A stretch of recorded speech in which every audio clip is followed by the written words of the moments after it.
Vamos só falar um pouquinho a respeito dos animais aquáticos, porque isso cria um grande problema. Porque fora ficam os peixes. E agora? Como é que nós tratamos? Não somente os peixes. Nós temos aí os organismos de água doce, organismos de água salgada, num planeta completamente inundado. Então você tem toda essa garotada aí bem animadinha. E a pergunta que as pessoas fazem é: como seria possível isso? A resposta nós encontramos tanto aqui no nosso planeta quanto fora do nosso planeta. Por exemplo, quando você estuda o planeta Júpiter, nós trabalhamos com sistemas que são chamados sistemas heterogêneos. Essas cores que vocês estão vendo no planeta Júpiter são tipos diferentes de gases que nem chegam a se misturar. Então, como que funciona isso? Sistemas heterogêneos são aqueles sistemas onde você tem substâncias que talvez que estejam praticamente no mesmo estado, gás, líquido, líquido, e pode ter até sistemas que estejam literalmente sendo feitos do mesmo elemento químico ou da mesma molécula, só que com outras coisas juntas. Por exemplo, aqui no planeta Terra, nós temos a junção do rio Negro com o rio Solimões. Eles não cantam música sertaneja, esses dois, tá? Ou seja, esses dois juntam. Olha a diferença das águas. São quilômetros e quilômetros que a água do Rio Negro não se mistura com a água do Rio Solimões. Por quê?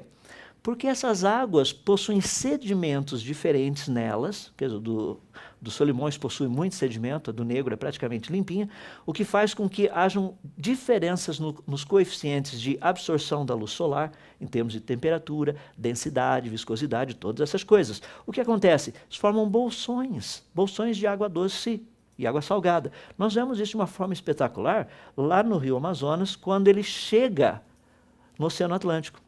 70 quilômetros dentro do Oceano Atlântico, você encontra água doce. Peixe de água doce lá no meio. Além disso, existe uma quantidade muito grande, nós sabemos disso, de animais que não têm problema em sobreviver nos dois meios. São poucos os que têm dificuldade. A maioria não. Então aí resolvemos o problema também dos peixinhos. Vamos concluir com o problema dos insetos. O que a gente faz com os insetos? Lembra que eles não entraram na arca. Das pessoas chegam para mim e falam assim: e agora? Esse é um probleminha. Depois de enchentes e inundações, qual o problema maior que a Defesa Civil tem que correr atrás do prejuízo? Insetos. Por quê? Insetos, além de extremamente pequenos, eles têm uma facilidade muito grande em sobreviver em ambientes aquáticos. Principalmente a questão dos seus mecanismos. Você está vendo a borboleta monarca? Você está vendo aqui nessa folhinha uns pequenos pontinhos redondos? Esses daqui são os pequenos ovinhos. Aqui você tem um outro bichinho bem interessante, tá? Nosso querido amigo Podusus macluvensis. É bem interessante o Zequinho. Olha os ovinhos que ele bota. Esses ovinhos ficam flutuando na água. Então a questão dos insetos, no dilúvio não teria nenhum problema.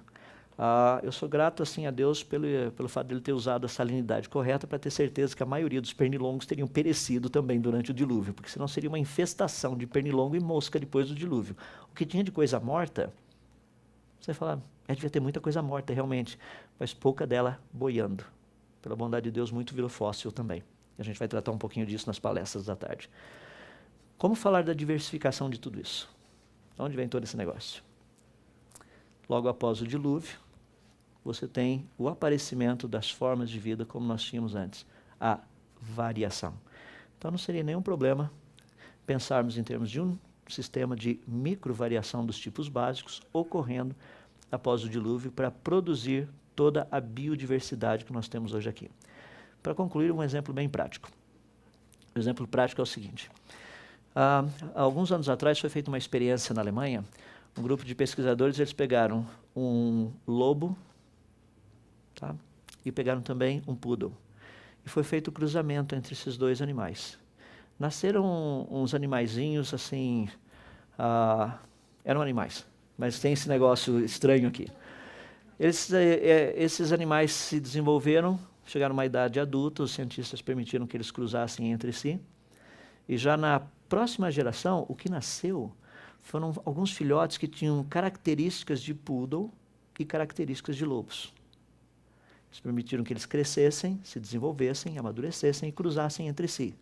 Na geração seguinte, nasceram poodles e lobos.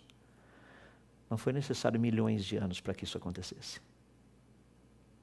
Em termos de 10 anos, você já tinha variação de novo. Isso para mostrar que esse tipo de variação, em 4.000 anos, não seria difícil mostrar do porquê que nós temos uma variação tão grande, ou uma biodiversidade tão grande como essa que encontramos no planeta Terra atualmente.